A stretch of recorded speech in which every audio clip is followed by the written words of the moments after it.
All right, so hey everyone, welcome back to episode 7 of the SillyPoint podcast. We're your hosts Naveen and Hari, and today we have the absolute pleasure of diving into India's dominance over England in the ODI series.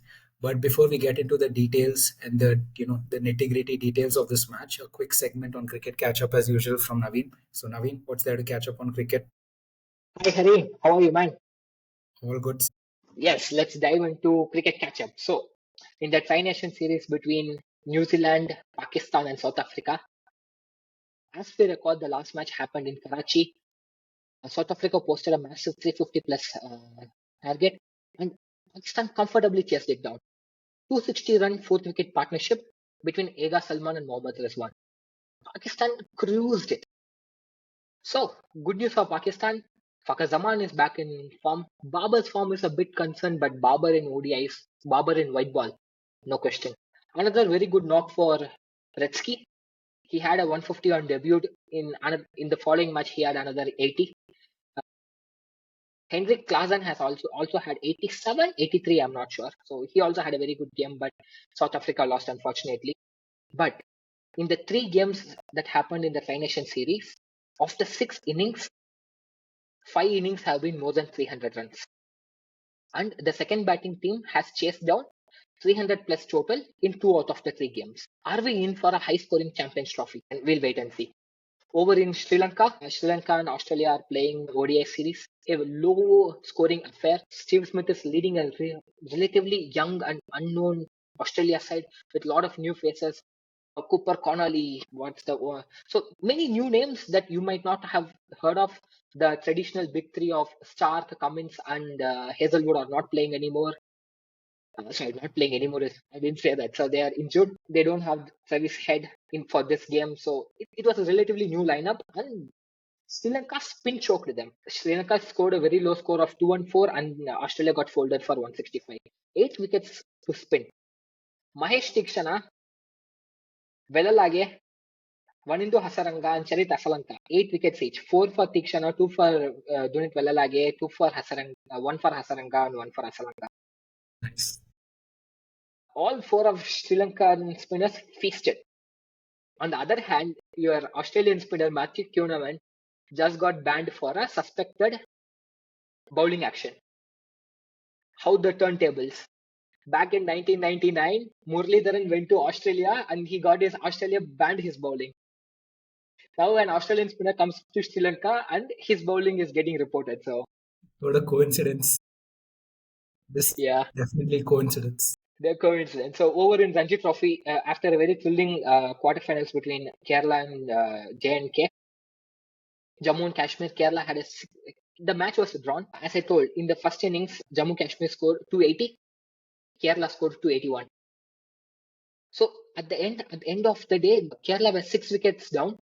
They had 4 wickets left, and J&K had to take 4 wickets. So their number 7 and number 8, they scored 40 and 68, and they saved the day. And the match was drawn because of first innings lead. That 1 run lead, Kerala go to semi-final. Kerala are joined by Vidarbha, who won against Tamil Nadu, Mumbai, who won against Haryana comfortably.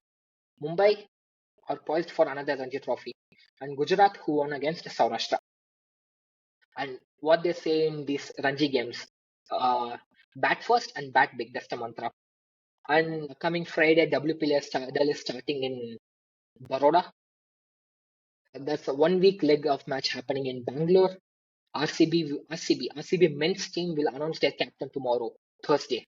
When the video is out, it will probably be today. So yes, over in England, Chelsea's owner Todd Boehly has bought a 49% stake in Trent Rockets. They were highly competed by KKR, SRK, and KKR Group, and Boehly won the bid.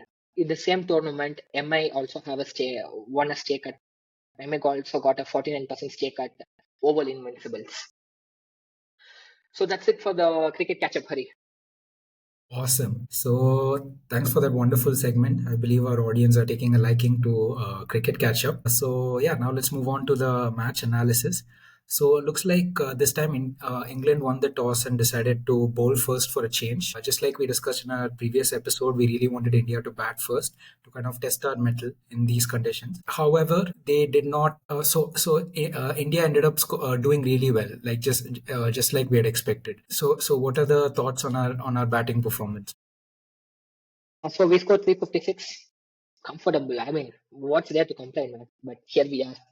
Gonna do some things. So Rohit and Gill opened the innings. Rohit got out for a very similar delivery. That line and length that's been troubling him for the last year or so.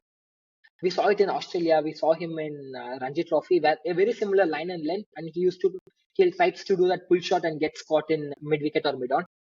Today he tried to defend it and then it nicked and then it was caught by wicketkeeper. Should have taken by first slip, but it was taken by a very good catch by Phil Salt.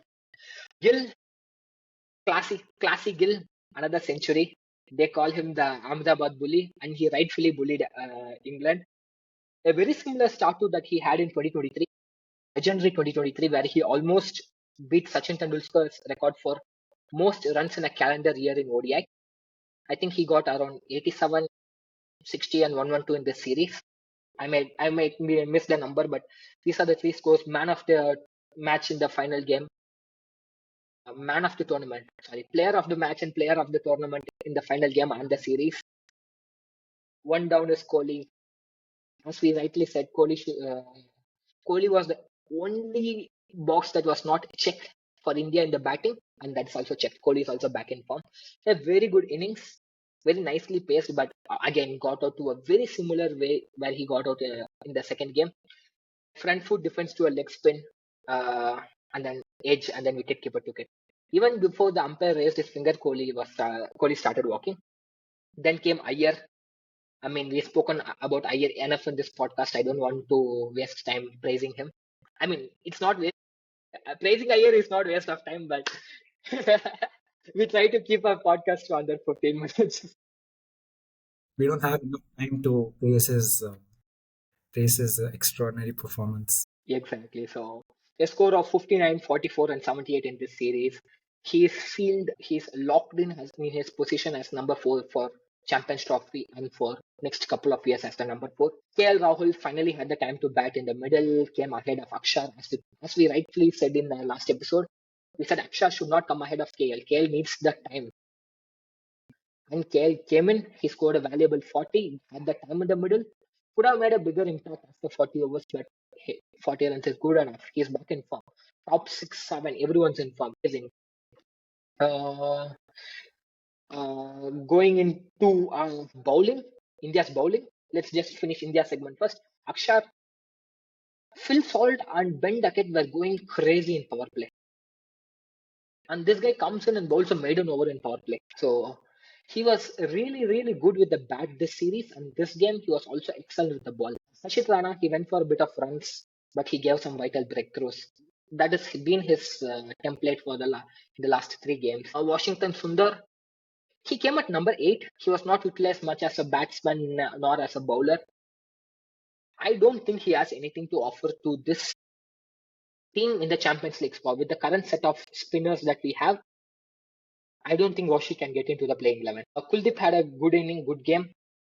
Kuldeep came in for Washi, and Ashdeep came in for Shami for this game. Ashdeep bowled well. Ashdeep just picks himself in the Champions League, Champions Trophy squad. He's the only left-arm seamer that we have. He just walks into that lineup. That second leg spinner quota is where Kuldeep and Varun are fighting for. Yep, and Kuldeep had a good game. So pick anyone that won't make a big difference. Both are equally powerful, equally good enough. Absolutely. So one thing I wanted to ask is, so obviously we delivered a really good performance, right? But somewhere there is a bit of a criticism that we still fell a bit short, especially the fact that around, like, let's say well into the game, right, towards the end, let's say at like 40 overs, we were at 275 for 4 with almost like two settled in batsmen, right, who are already comfortable with the ball and the field and everything. But towards the 50 over point, we became 356 for 10, right? So we ended up losing from like two settled batsmen. We went to losing like almost 6 wickets in just 10 overs, but we only scored let's say like we only scored like 70 odd runs or so. So is this like is this reflecting some sort of chink in our armor? Because we took such a huge risk, lost so many wickets, but we didn't even reach like Yes. 376 or like 380 or something like that. So is this exposing a chink in the armor? So in limited overs, there's no point saving your wicket. So let's dissect the question into two. We lost the 6 wickets. That's not a point to debate. We only scored 70, 75 runs. That is what we have to talk about. Yes, at the end of 40 overs, we were 275 for 4. Platform was set. Two set batsmen. Go berserk. Launch the rocket. Go berserk. We should have ended up at 375. 100 runs should have been there. But it did not happen. Both Rahul, Iyer, whoever came after that, Hardik, Akshar, everyone tried to hit. And then followed by Washi.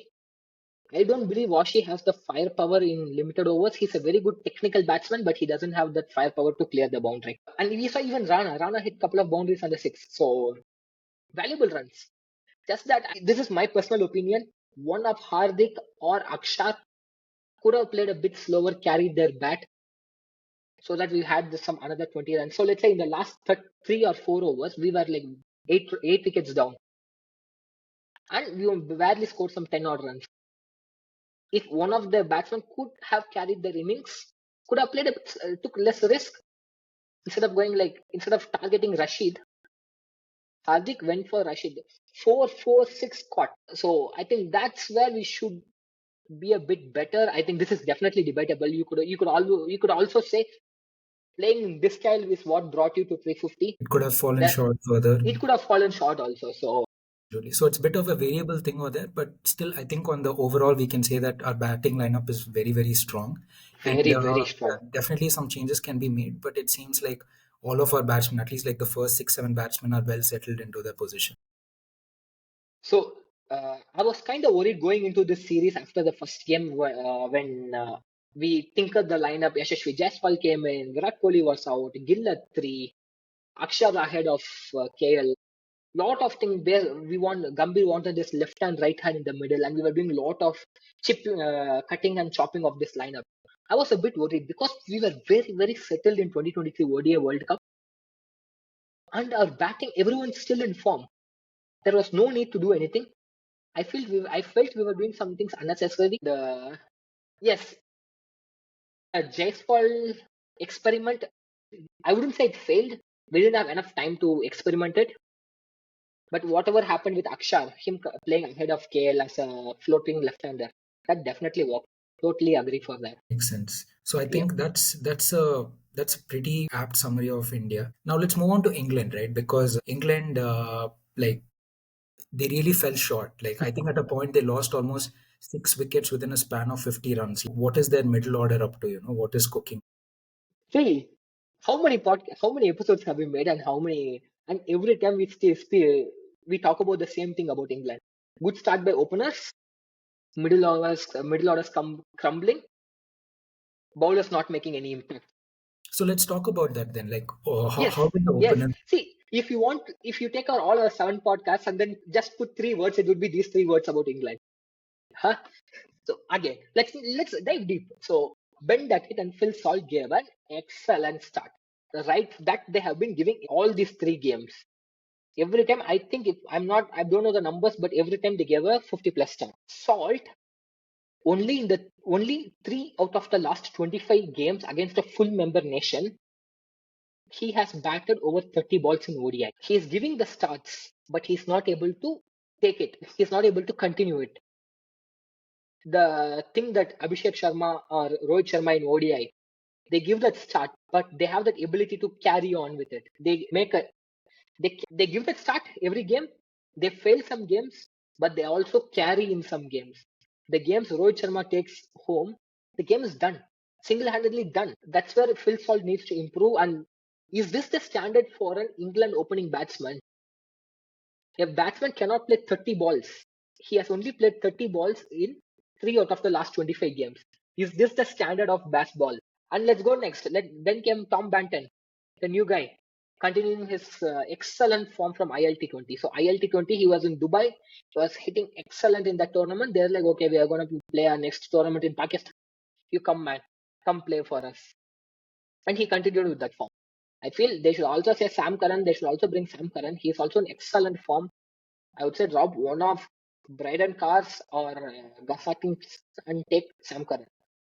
Tell Sam Curran, be there only, man. We'll come to Dubai. We'll come pick you up. Stay there only. So they should say that.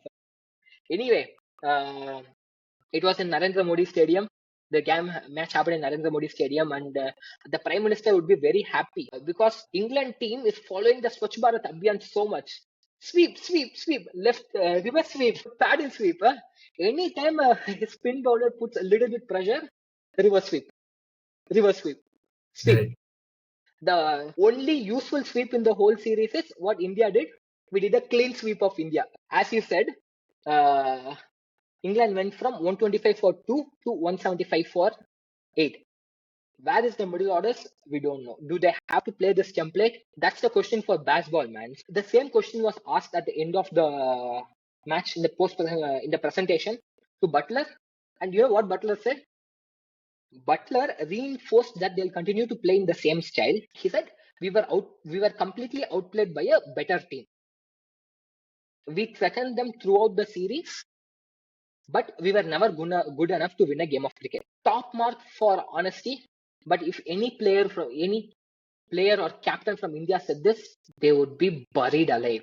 And Ben Duckett comes out and says, it doesn't matter if we win or lose this ODI series or T20 series. It only matters when you have to peak at the right time, and we'll peak in Champions Trophy. This this ODI series is not important for us. See, Dude, if Duckett it's buried said alive for the previous statement, for this statement, there's going to be crucifixion. If an Indian player said something like this. Duckett said, winning or losing this series is irrelevant. We only focus on Champions Trophy. We have seen England stop for the last 3 years. Okay, they lose Champions Trophy and they'll say 2026 T20 World Cup is important to us. They lose the T20 World Cup, then they'll say Ashes is important to us. They lose Ashes and then they'll say 2027 ODI World Cup is important to us. So we've seen it, man. We saw 2023 World Cup. We saw 2024 World Cup. So we've seen the trend. So anyway, I'm not against England. I'm not a hater of England. I just feel like they have enough pool of talent to play better instead of doing this. Speaking of pool of talent, we definitely have some new talents also on our side of the team. So we had two very good debutants I mean, not very good, it was a bit of a haze, but I'd still say it's fairly decent in terms of a debut. We had Yashasvi Jaiswal and Harshit Rana. So what are your thoughts on their overall performance as debutants, and what impact do you think they had, on our victory? And what do you think, their going on forward, what do you think their role in the team will be? So, firstly, experiment Yashasvi Jaiswal. I wouldn't say it failed. We didn't have enough time for it to work. So, Gill had an excellent first game. If he didn't do that, Jaiswal would be opening, Gill at 3, maybe Kohli at 4, or they would have swapped. Okay. And then probably Jaiswal will be in the Champions Trophy playing 11, or at least in the squad. But it did not happen. Gill played well, Varun played well, so it all happened. Varun went in, Gill had to be dropped, Jaiswal had to be dropped. I wouldn't say Jaiswal played bad, it's just that we don't have enough time for that experiment. The Rana experiment, Harshit Rana, the captain and coach seem to trust him more than Siraj. At this point, even Shami. See, we'll play two seamers. Arshdeep is definitely gonna pick himself. He's the left arm seamer. He'll pick himself. I wouldn't be surprised if Rohit picks Rana ahead of Shami as the second seamer. With the confidence the management is showing on him, I wouldn't be surprised. But there's also a debate on the amount of experience that Shami brings. But you never know. Gambhir is the guy who'll take a risk and not worry about it. Yeah. I think there's also another interesting fact, like now that we're talking about like Champions Trophy and the squad and everything. Another interesting thing is that we have 5 spinners now. So going into the Champions Trophy, I mean, 5 spinners, that's kind of wild, right? Like how is the Yeah. bowling going to be distributed amongst these? So at max you can play 3 spinners. So Akshar and Jadeja, they pick themselves. Okay, they both are the left-handers, only left-handers in the team, so they will definitely play. Akshar plays as the floating batting all-rounder. Jadeja will be your better bowling all-rounder and also fills in that finisher slot. and then you have one more spinner slot that will be filled by either Kuldeep or Varun. Pick any one of them, it wouldn't make much difference. But I personally would feel Kuldeep has to play for what he has done for the team in the 2024 World Cup and in the 2023 World Cup. Now, then you will have your two fast bowlers. Done. Washi cannot play. Washi can only play ahead of one of Jadeja or Akshar. Akshar is a better batsman. Jadeja is a better bowler. So Washi cannot beat either of them. So we are just Washi is a dead weight that we are carrying to the Champions Trophy squad. He will not. This is a very short tournament. You are guaranteed to play only 3 games. You lose one game, you are not going to chop and change the lineup, because if you lose the second game, you are out of the tournament. If any batsman gets injured, that's a chance for Rishabh Pant to come in. If they want to rotate the fast bowlers, one of the fast bowlers can come in. But Washi is not playing the Champions Trophy. Mark my words, Washi is not playing the Champions Trophy. I mean, yeah, that sounds pretty fair, to be honest. I Yeah. think overall we have like a pretty strong team, but just to conclude our thoughts, like how are we, like when we pit our team against, let's say, the remaining teams, right? So like where does India stand going into the Champions Trophy overall, and like who would be like your top 5 picks per se, or top 4 picks? Like let's talk about like semi-final. Okay. I'll just tell you one thing. Champions Trophy final will happen in Dubai. Make what you want out of it. Okay. So the 4 semi-final teams are India, Pakistan from Group A or Group B. I don't know which group we are part of, and South Africa and England from the other group. Why is that? Why are we dropping Australia? You saw how they're playing in Sri Lanka. They're a very, very, very young Correct. Like we squad. They discussed don't in the have the previous podcast, yeah. like a lot of players they're not doing well, and it's also an aging team, so it doesn't put them in the right position. Yes. Who's our? I mean, winner pick is obviously India. So, any ideas on the finalist? Who is destined to lose at our hands? Now that we'll see in the game. So I told you asked me for 4 semi-finalists. I told you India, Pakistan, England, and South Africa. And All I right, also told you the final is happening in Dubai. So that means only one thing. The other finalists will figure it out. We'll see in the tournament. Yeah. understood. All right, so I think that brings us to the end of this episode of our podcast. Thank you all so much for tuning in, and we'll see you in the next one. All right, bye. Bye.